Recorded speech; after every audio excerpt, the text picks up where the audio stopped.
ഉണ്ണീശോയുടെ കഥ. അഗസ്റ്റസ് സീസറിന്റെ ഭരണവർഷം. ഹെറോദേസ് എന്ന രാജാവിന്റെ കാലത്താണ് യൂദയായിലെ ബെത്ലഹേമിൽ ഉണ്ണീശോ ജനിക്കുന്നത്. ഉണ്ണീശോയുടെ മമ്മയുടെ പേര് എന്താണെന്നറിയുമോ? അമ്മയുടെ പേരോ? ജോസഫും മറിയവും തമ്മിലുള്ള വിവാഹം നിശ്ചയിച്ചിരിക്കുന്ന സമയം, അതായത് വിവാഹത്തിന് മുമ്പ്, ഗബ്രിയേൽ മാലാഖ പ്രത്യക്ഷപ്പെട്ട് ഇങ്ങനെ പറഞ്ഞു: മറിയമേ, നീ ഗർഭം ധരിച്ച് ഒരു കുഞ്ഞിനെ പ്രസവിക്കും. ദൈവപുത്രനായ ആ കുഞ്ഞിന് ഈശോ എന്ന് പേരിടുന്നു.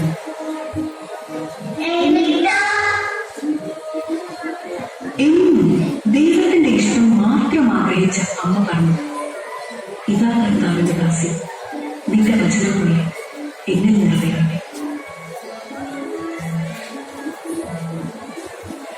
അങ്ങനെ ഏതാനും നാളുകൾക്ക് ശേഷം നസ്രത്തിൽ നിന്ന് യൂദയായിലെ ബെത്ലഹേമിലേക്ക് അവർ ഒരു യാത്ര നടത്തി. അഗസ്റ്റസ് സീസറിന്റെ കൽപ്പന പ്രകാരം ജനസംഖ്യയിൽ പേര് ചേർക്കാൻ ആ യാത്രയിൽ മാതാവിന് പ്രസവ സമയമായി. എന്ത് ചെയ്യും? അവൾ സത്രത്തിൽ സ്ഥലം അന്വേഷിച്ചു, കിട്ടിയില്ല. മറ്റു ഭവനങ്ങളിൽ അന്വേഷിച്ചു, കിട്ടിയില്ല. അവസാനം അവരൊരു പുൽത്തൊഴുത്തിലെത്തി.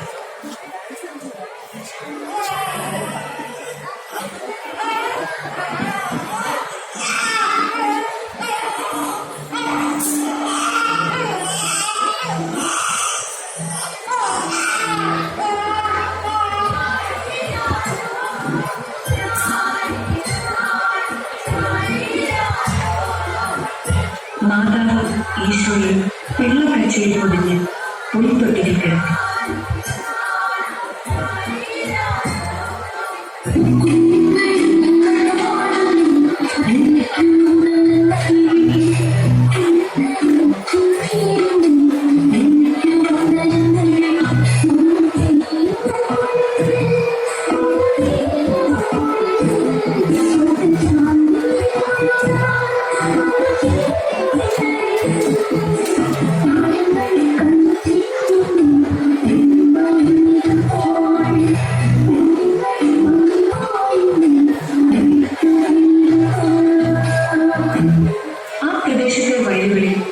ആടുകളെ രാത്രി കാത്തുകൊണ്ടിരുന്ന ഇടയന്മാരുണ്ടായിരുന്നു. സ്വർഗീയ സൈന്യത്തിന്റെ ഒരു വ്യൂഹം പ്രത്യക്ഷപ്പെട്ട് പറഞ്ഞു: സകല ജനത്തിനും വേണ്ടിയുള്ള സന്തോഷത്തിന്റെ സദ്വാർത്ത നിങ്ങളെ അറിയിക്കുന്നു. ദാവീദിന്റെ പട്ടണത്തിൽ നിങ്ങൾക്കായി ഒരു രക്ഷകൻ. സകല ജനത്തിനും വേണ്ടിയുള്ള സന്തോഷത്തിന്റെ വാർത്ത നിങ്ങളെ അറിയിക്കുന്നു. ദാവീദിന്റെ പട്ടണത്തിൽ നിങ്ങൾക്കായി ഒരു രക്ഷകൻ, കർത്താവായ ക്രിസ്തു ജനിച്ചിരിക്കുന്നു.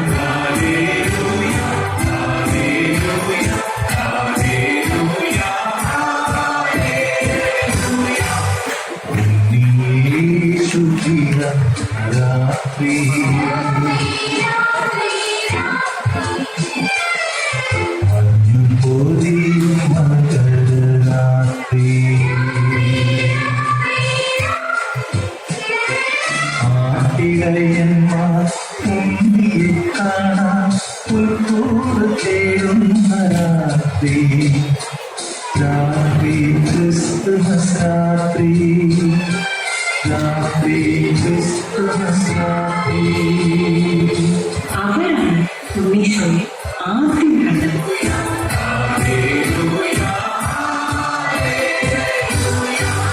പൗരസ്ത്യ ദേശത്തു നിന്ന് വന്ന 3 രാജാക്കന്മാർ.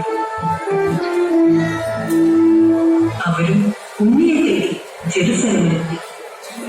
കിഴക്ക് അവർ കണ്ട ആ നക്ഷത്രം, അത് അവർക്ക് മുന്നിൽ നീങ്ങിക്കൊണ്ടിരുന്നു. അത് ഉണ്ണി കിടക്കുന്ന സ്ഥലത്തിന്റെ മുകളിൽ വന്നു നിന്നു.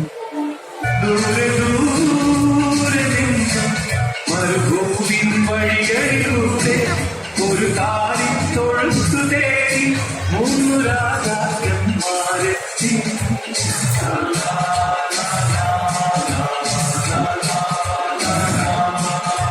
പൊന്ന്, നീല, കുന്തിരിക്കം എന്നിവ കാഴ്ചയർക്കുകയും ചെയ്തു.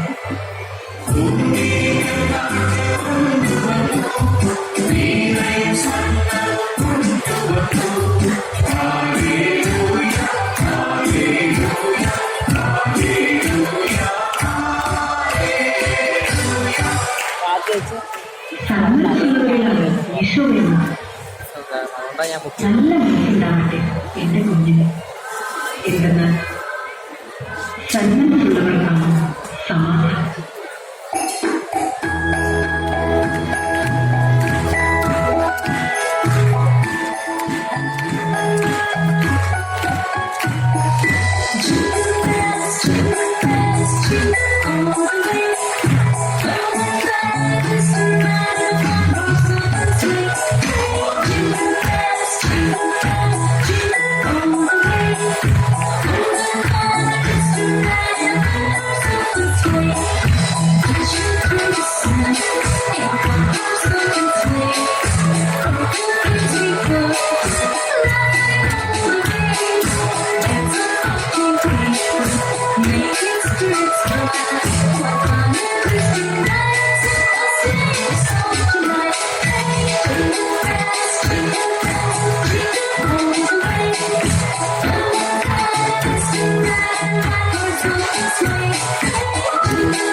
ഡിജെ സ്റ്റോപ്പ് ചെയ്യണോ പോസ്റ്റ് ചെയ്യണോ?